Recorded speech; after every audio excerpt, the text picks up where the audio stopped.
Assalamualaikum warahmatullahi wabarakatuh. Selamat datang di podcast Syabab Alawiyin Kalongan yang diadakan oleh kolaborasi dari Robitoh dan Suasana. Masya Allah. Apa sih yang bakal diisi di podcast ini? Mungkin isi dari podcast ini adalah ilmu-ilmu yang bermanfaat buat kita semua terkait dengan kehidupan, terutama di bidang agama. Cuman kita kemas dengan bahasa santai lah, kan yang mau mendengar anak-anak muda juga. Nah, di sini di depan saya sudah ada salah satu narasumber kita. Bisa diperkenalkan, Fadhal Bib. Assalamualaikum warahmatullahi wabarakatuh. Nama ana Muhammad bin Muhsin Al-Attas yang insya Allah di sini dapat undangan yang sangat mulia. Kita bakal ngasih sedikit saran dan motivasi buat anak-anak yang ada di sini maupun yang mendengarkan acara ini, bagaimana kehidupan kita yang perlu kita benahi dalam kehidupan agamanya. Kalau boleh tahu nih Beb, coba biar kita orang yang dengerin juga tahu riwayat pendidikan antum ini dari mana kemana Beb? Alhamdulillah, pertama saya asli Pekalongan, tinggal di Pekalongan dan juga belajar di sini dari SD, SMP sampai SMA kita di Yayasan Ma'had Islam. Dan setelah lulus SMA, alhamdulillah langsung meneruskan ke pesantren. Ya, pada umumnya biasanya pada kuliah, tapi karena mungkin saya lebih gemar dalam ilmu agama, jadi saya masuk ke pesantren. Dan ketika itu awal masuk ke di Ma'had Huraidah ada di Bogor setengah tahun, setelah itu pindah ke Mashhad kurang lebih 3 sampai 4 tahun, dan alhamdulillah kita dikasih kesempatan untuk belajar keluar ke negeri Yaman atau yang terkenal dengan Hadramaut. Kurang lebih di situ kita belajar di Rubat Tarim 4 atau 3 sampai 4 tahunan lah.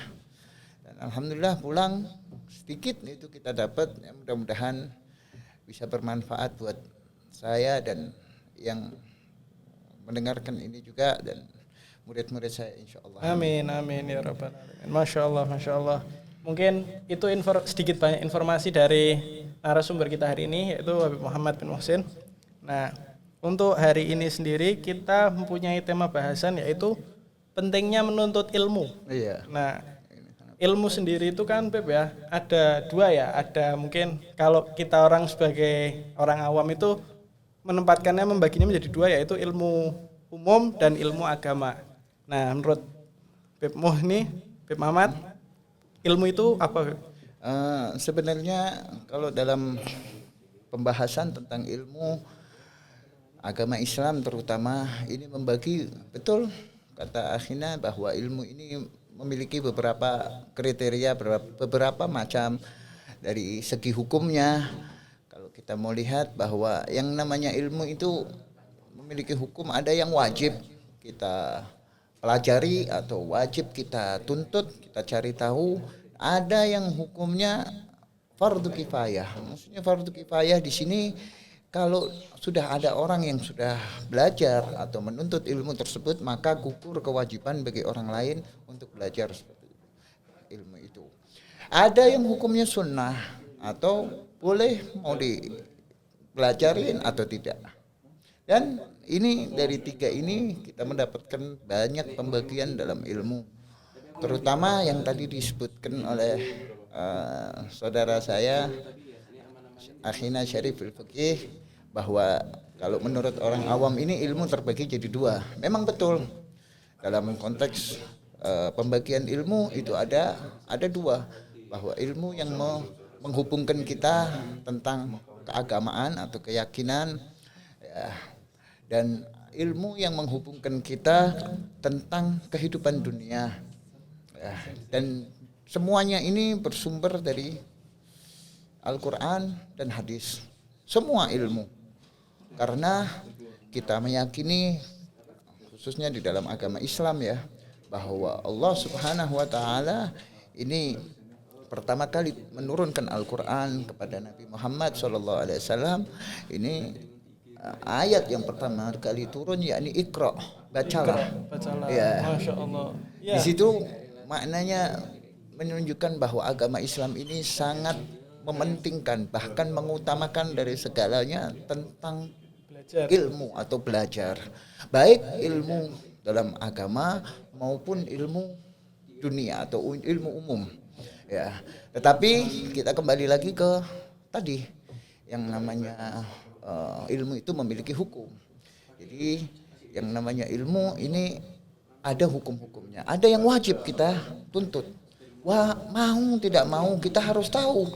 Dan ini yang sering kita salah, atau mungkin kita salah menempatkan atau mengutamakannya, bahwa dalam kehidupan kita ya khususnya dalam keadaan zaman sekarang ini orang lebih mementingkan mungkin ilmu yang dianggapnya atau ilmu yang masuk di dalam hukum, bahwa ilmu tersebut ini fardu kifayah sebenarnya, tapi dia lebih mengutamakannya dan meninggalkan yang wajib. Apa itu ilmu yang wajib? Nah, ini pertanyaannya, ya kan? Ilmu yang wajib. Seperti apa? Yang perlu, mau tidak mau kita tuntut. Iya kan? Khususnya untuk muslim ya, wajib. Ya, kita bicara di sini khusus untuk muslim. Ya. Bahwa Rasulullah SAW ini pernah bersabda bahwa talabul ilmi faridatun ala kulli muslimin wa muslimatin. Yang artinya bahwa Rasulullah SAW bersabda bahwa menuntut ilmu ini hukumnya wajib, yakni wajib dalam arti kita harus mengedepankannya. Ya. Nah, ala kulli muslimin wa muslimatin, bagi setiap orang yang merasa dirinya muslim dan muslimah.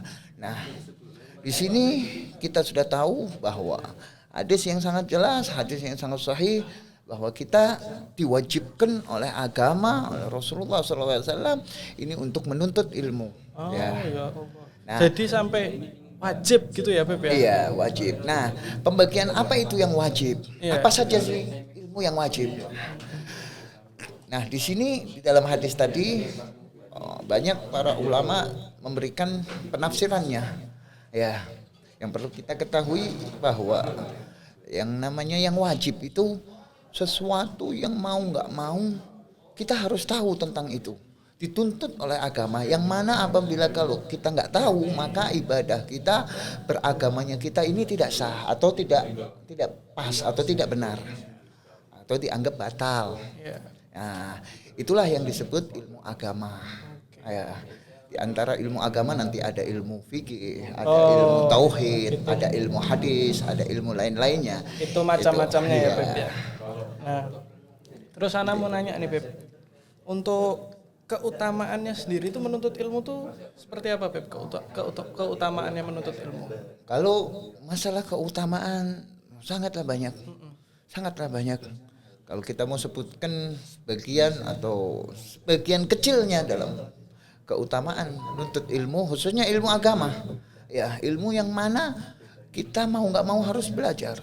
Ya. Bahwa Rasulullah SAW ini pernah menjanjikan bahwa innallaha takaffala li talibil ilm rizqahu. Ini yang perlu kita pahamin dan kita jadikan motivasi yang sangat bagi orang yang mendengarkan hadis ini, bahwa Allah Subhanahu wa taala takaffal. Takaffal ini maknanya apa? Menanggung, menjamin. Menjamin. Iya, seperti kita kayak di Indonesia ini khususnya kalau ada orang sakit, ada BPJS. Nah, itu jaminan kesehatan. Ya. Kita ini dijamin sama Allah taala masalah rezekinya. Ya, li talibil ilm, bagi orang yang mau atau orang yang menuntut ilmu agama. Belajar ilmu agama jangan khawatir. Intinya maknanya Allah Subhanahu wa taala ini secara tidak langsung ngomong, "Udah, ente enggak usah pikirin masalah duniamu, itu belajar. Jangan khawatir, rezeki dari anak. Oh, jadi Itu kayak bahasa umumnya. ya. Wes enggak usah khawatir, santai aja, tenang, belajar roh yang pintar, belajar roh yang benar. Rezeki, masalah rezeki dari anak. Jadi gitu ya. Kalau kita orang mengorbankan waktu atau mungkin tenaga kita untuk menuntut ilmu, pasti kehidupan kita akan dijamin Jamin. baik sama Allah Subhanahu wa taala. Iya, seperti itu kurang lebihnya. Masya Itu Allah. tergantung daripada keyakinan kita. Dan di dalam hadis ini sebenarnya jaminan-jaminan yang khusus. Ada jaminan yang umum. Yang umumnya seperti Yang apa itu, umum Beb? itu ada di Al-Quran, bukan cuma untuk muslim atau untuk orang yang menyembah Allah Subhanahu wa taala. Semuanya Allah Subhanahu wa taala sudah jamin rezekinya. Apa itu? Allah Subhanahu wa taala berfirman, "Wa ma min dabbatin fil ardi illa 'alallahi rizquha." Dan tidak ada satupun binatang yang melata di muka bumi ini kecuali Allah Subhanahu wa taala sudah menentukan, sudah menjamin rezekinya. Bayangin, ini semua yang melata, semua yang hidup di muka bumi ini sudah Allah Subhanahu wa taala jamin rezekinya. Ini jaminan umum. Ada lagi jaminan plus. Ya, plus ini jadi. Ya, dikasih jaminan plus lagi apa? Kalau kalian menuntut ilmu. Kita dikasih tapi tambahan lagi. Kalau bahasanya tips, ada tipsnya nih. Ya. Bonus. Ya, bonus. Ya, dikasih bonus. Wajib. Ya. Nah, ini Beb. Nih, Seperti itu. Tadi kan Ana sudah dengar sedikit banyak dari antum. Nah, ini Ana pengen cerita ini, Beb. Ya. Nah, Ana ini bukan orang yang basicnya belajarnya sekolahnya tuh sekolah agama itu bukan. Oh iya. Dari SD, SMP, SMA, setelah SMA nggak nerusin kayak antum mondok dan lain-lain. Ana nerusinnya ke kuliah. Nah, cuman di sela-sela itu ya mungkin masih lah sedikit-sedikit kita orang belajar agama, ikut taklim, ikut apa. Cuman semakin berjalannya waktu itu kita orang itu sering ngerasa, waduh sudah tua ini apa masih bisa belajar lagi, umur kita sudah tua, udah istilahnya sudah gede gini, nanti kalau mau belajar agama itu sama anak kecil-kecil atau gimana, kan malu gitu loh, kayak masa anak kecil sudah belajar, kita baru belajar kan malu mau hadir. Akhirnya yang itu jadi salah satu alasan yang bikin anak bukan nggak berminat ya, jadi minder buat hadir ke majelis-majelis ilmu, majelis taklim. Sebenarnya dari pertanyaan ini memang benar banyak orang yang beralasan seperti itu. Tapi ketahuilah bahwa yang namanya kita belajar ini tidak memandang umur. Walaupun kita sudah tua, walaupun kita ini istilahnya sudah berusia lanjut lah, nggak ada batasan dalam menuntut ilmu. Contoh yang umum aja, kalau kita lihat di universitas-universitas atau orang yang ingin melanjutkan dapat titel sarjana sampai profesor sampai apa, mungkin dia sudah sampai usia 50 tahun, usia ini masih melanjutkan menuntut ilmu, belajar, dia enggak malu. Jadi enggak ada batasan dalam menuntut ilmu. Banyak para ulama, bahkan disebutkan ada satu ulama dan menjadi imam atau ulama yang sangat besar, ulama madhab. Ini beliau dalam riwayatnya pertama kali menuntut ilmu usia 40 tahun, bayangin. 40 tahun? Baru belajar ilmu agama usia 40 tahun. Masya Allah. Dalam selang beberapa tahun, dia sudah mendapatkan tingkatan yang tinggi. Yakni sudah menguasai berbagai macam ilmu agama. Bahkan yang lebih-lebihnya, yang kita bilang ini sunnah hukumnya. Ya, jadi ilmu yang wajib itu sebenarnya gampang. Yang penting kita orang tahu apa atau tata cara dalam ibadah kita. Ya, tata cara dalam sholat, tata cara dalam bersuci, tata cara dalam mandi wajib, tata cara dalam puasa, zakat dan lain-lainnya. Kehidupan ini sudah diatur dan ada tata caranya. Enggak asal kita orang sholat Allahu Akbar dan selesai dah, yang penting saya sholat. Enggak, ini semua butuh tentang ilmunya. Itu tata caranya, dan itu semua sudah ada dan bersumber dari Al-Quran dan hadis. Nah, disitulah kita dituntut untuk belajar ilmu agama. Jadi nggak ada kata kita orang ini harus jadi kalau sudah menuntut ilmu agama harus jadi ulama, harus sampai ke usianya. Enggak. Yang penting kita tahu yang wajib-wajibnya. Ilmunya untuk diri kita untuk sendiri. diri kita sendiri. Bahkan saya pernah dapat nasihat, kata-kata mutiara dari guru saya sendiri, bahwa yang terutama bagi orang menuntut ilmu itu, jangan kita pikirkan dalam menuntut ilmu cuman buat pengetahuan aja, tapi untuk kita amalkan, khususnya dalam ilmu agama, untuk kita amalkan. Jadi kalau kita orang belajar, kita menuntut ilmu, kita duduk di pengajian atau apa, kita mendapatkan satu nasihat atau pengetahuan tentang ilmu agama, tentang hukum-hukum, itu yang pertama kali niatkan untuk kita amalkan. Terus kalau tidak, gunanya buat apa? Walaupun kita belajar mungkin berpuluh-puluh tahun, ikut pengajian sana sini, Masya Allah, tapi kalau kita nggak ada niat seperti itu untuk mengamalkan diri kita sendiri, apa yang kita dapat, akhirnya jatuhnya percuma ya. Percuma. Tapi dari kata-kata percuma itu nggak kita pungkirin bahwa kita hadir, kita duduk di situ, itu sudah dapat manfaatnya. Mendapatkan manfaat sangat banyak sebenarnya. Karena ini merupakan satu usaha kita untuk mendekatkan diri pada Allah Subhanahu wa taala. Walaupun kita orang ini belum sampai di tingkatan kita, belum bisa mengamalkan, kita datang cuman duduk aja sudah dapat manfaatnya ya, Beb ya. Sangat besar, sangat besar. Bahkan para ulama mengatakan bahwa kita duduk di majelis, kita duduk di tempat pengajian yang mengajarkan tentang ilmu agama, yang membahas di situ tentang halal dan haram, wajib dan sunnah dan lain-lainnya, ini lebih afdal daripada ibadah berapa puluh tahun, 70 tahun, 60 tahun. Masya Allah, itu pahala yang sangat besar bagi kita. Apalagi kalau sampai kita bisa mengamalkan ya, Beb ya. Itu lebih lagi. Biasa. Itu yang dikatakan samprohnya. Ini Beb, ini juga ada nih pertanyaan, bukan pertanyaan ya, tapi mungkin banyak dari teman-teman mungkin yang pernah ngerasain seperti ini. Kita ini masih banyak dosa, Beb. Jadi kalau kita orang mau hadir di majelis taklim tuh diri kita ngerasa hina.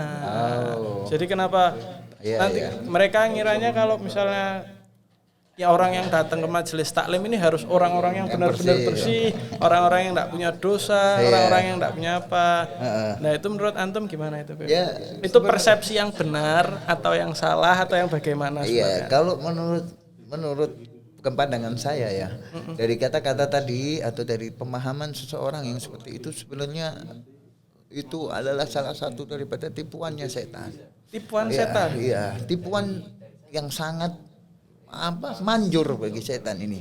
Banyak orang ditipu, kamu ini tidak pantas jadi orang alim, kamu ini tidak pantas beribadah, kamu ini tidak pantas sholat. Lihat sih diri kamu isinya dosa, diri kamu maksiat terus. Akhirnya udah buat apa kamu kesana, wong nanti kamu balik dosa lagi kok.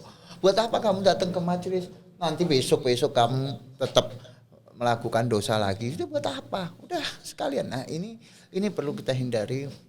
Ini pemikiran yang sangat berbahaya sebenarnya, bisa menghancurkan seseorang, pemahaman yang sangat berbahaya. Dan perlu ketahui bahwa pemahaman seperti itu ini bisa kita hilangkan sebenarnya perlu dengan pemahaman lawannya atau berbalik, bahwa kita ini diciptakan sama Allah Subhanahu wa taala untuk apa? Kalau kita renungkan sedikit, coba kita renungkan sedikit aja. Kita ini ada di dunia, Masya Allah, ya dikasih nikmat yang sangat banyak, ya dikasih kehidupan, bisa ini, bisa itu, bisa macam-macam, bisa berjalan, bisa melihat dan lain-lainnya. Apa sih tujuan Allah menciptakan kita? Tujuan utamanya ini untuk apa? Iya, itu yang penting. Kita di dunia ini untuk beribadah kepada Allah Subhanahu wa taala. Ya kan? Di Al-Qur'an sudah disebutkan, wa ma khalaqtul jinna wal insa illa liya'budun. Tidak aku ciptakan, kata Allah Subhanahu wa taala, jin dan manusia kecuali untuk beribadah kepadaku. Nah, kita sudah tahu, sudah paham.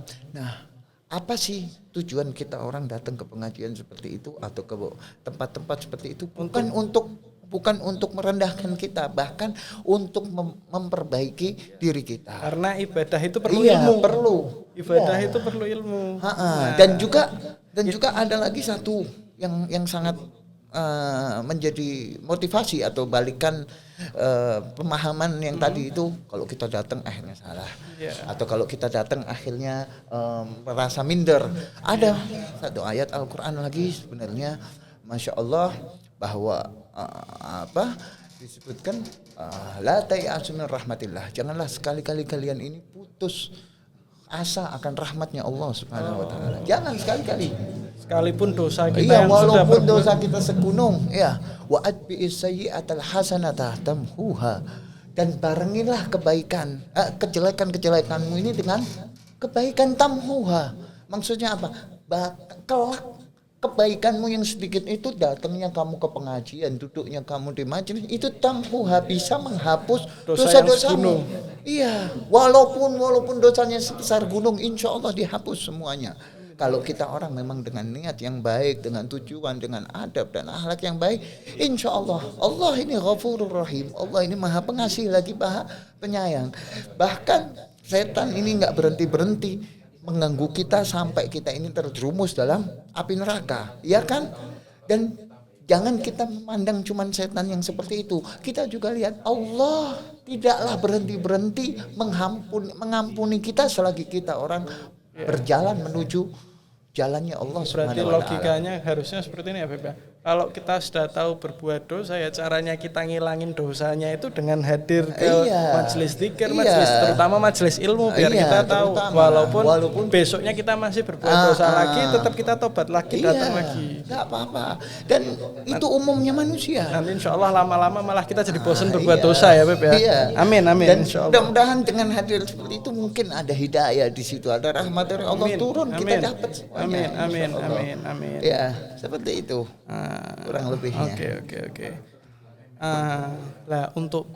Nah ini mungkin yang banyak teman-teman pengen tanyain ya, gimana sih caranya memotivasi diri dari yang paling kecil aja, Beb, buat kita mau datang ke majelis ilmu itu loh, memotivasi sedikit. Mungkin kalau saya kan kuliah di Jogja ya, Beb, anak kuliah di Jogja, anak kos.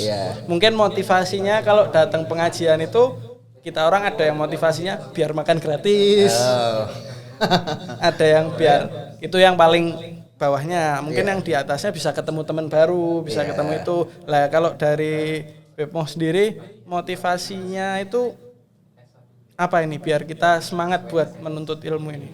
Sebenarnya motivasi seperti itu datangnya dari kita sendiri, dari kesadaran kita sendiri.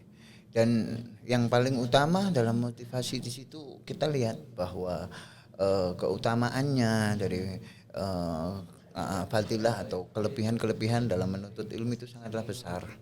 Kalau kita memang sadar, kita tahu, ya Allah, kenapa sih kok kita nggak pingin seperti itu? Kita nggak pingin sih sedikit lah, ya Allah, paling 1 jam atau setengah jam, paling nggak lama kan kita duduk di situ, apa salahnya sih?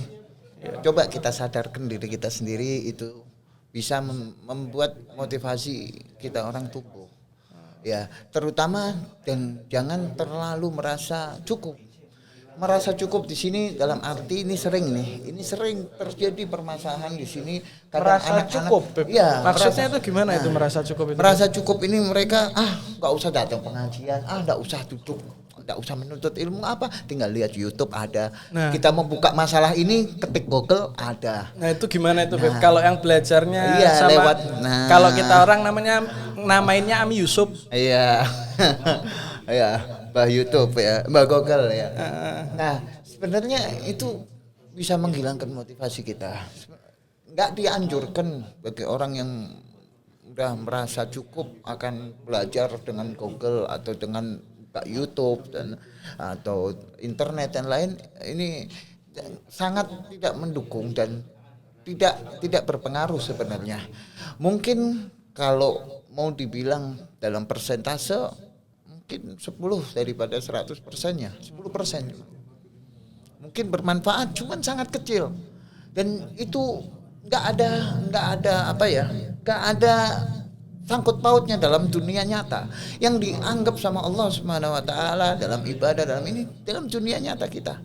Ya, dalam kita hadirnya kita, duduknya kita mendapatkan pengetahuan, ilmu dan atau mungkin di situ kita mengingat Allah Subhanahu wa taala. Mungkin kalau kita main HP atau buka YouTube, kita nggak tahu itu benar atau enggak, sumbernya dari mana, walaupun mungkin dari yang sudah tahu atau sudah terkenal ustadznya atau ulamanya. Takutnya apa? Takutnya ada kesalahan dan lain-lainnya. Enggak pasti loh. Masa kita mau belajar sesuatu yang tidak pasti? Kan enggak. Belajar sesuatu dengan yang sangat pasti, yang sangat jelas.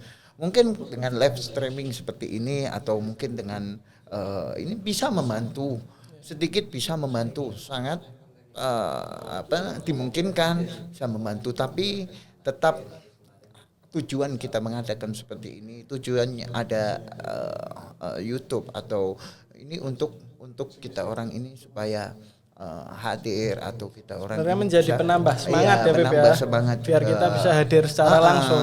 Jadi jangan malah menjadi merasa cukup dengan kita ada di sini. Seperti itu. Berarti sekarang malah jadi banyak orang yang salah persepsi ya, wong sudah ada YouTube gak usah hadir ke majelis taklim. Buat apa capek-capek duduk di situ panas itu. Padahal kalau jalan ke majelis taklim itu jalannya aja sudah dapat pahala. Iya. Sangat besar pahalanya. Sangat besar, bahkan Imam Syafi'i ini sedikit untuk motivasi ya. Ini sangat bermanfaat sebenarnya buat kita. Imam Syafi'i, beliau terkenal orang yang sangat berilmu atau orang yang cerdas, IQ-nya sangat tinggi dan diakui oleh semua kalangan ulama dan bahkan non muslim juga mengakui bahwa keilmuan atau kecerdasan Imam Syafi'i dalam ilmu yang umum sangat besar. Beliau Imam Syafi'i memberikan satu nasihat buat kita, terutama yang pemuda ini dalam satu syairnya berupa syair. Iya, ini sangat menyentuh hati kita sendiri. Apa kata beliau? Wa man lam yaduk murrat ta'allum sa'atan tajarradul jahli tu la hayatihi. Dan siapa orang yang tidak mau merasakan pahitnya, tuh pahit tuh.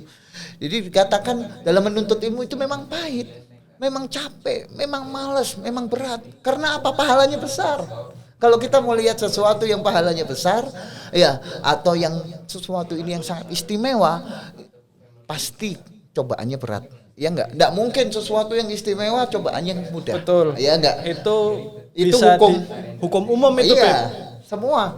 Ya kan, kita mau mendapatkan sesuatu yang istimewa pasti cobaannya. Usahanya harus keras juga. Ya, yang namanya menuntut ilmu itu berat, capek, malas. Ya, waman lam yaduk murra ta'allumi sa'adan. Orang yang enggak mau merasakan capek, kesel, sumpah, ya dalam menuntut ilmu sebentar saja tajarradul jahli itulah aja. Siap-siaplah dia untuk merasakan hinanya kebodohan seumur hidupnya. Waliyadzubillah min dzalik. Iya. Kemudian dilanjutkan lagi waman fatahu waqta syababihi waman fatahu ta'lim waqta syababihi apa fakabbir alaihi arba'an liwafatihi. Bayangkan sampai bilang gitu Imam Syafi'i loh. Bilang apa? Siapa orang yang ketinggalan belajar menuntut ilmu di waktu mudanya, fakabbir alaihi arba'an liwafatihi. Wes, sholatin aja 4 rakaat atas kematiannya. Dia anggap mati sama Imam Syafi'i. Enggak berguna orang tersebut.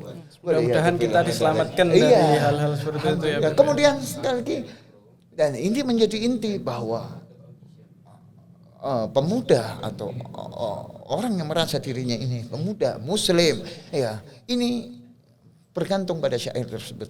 Syair yang satu ini apa lanjutannya? Hayatul fata wallah bil ilmi wat tuqa fa in lam yakuna la tibara lidatihi. Kehidupan seorang pemuda demi Allah, sampai sumpah ini Imam Syafi'i, demi Allah dengan ilmu dan ketakwaan. Kalau tidak ada salah satu atau dua-duanya enggak ada pada diri pemuda tersebut, la tibara lidatihi, enggak dianggap dia hidupnya.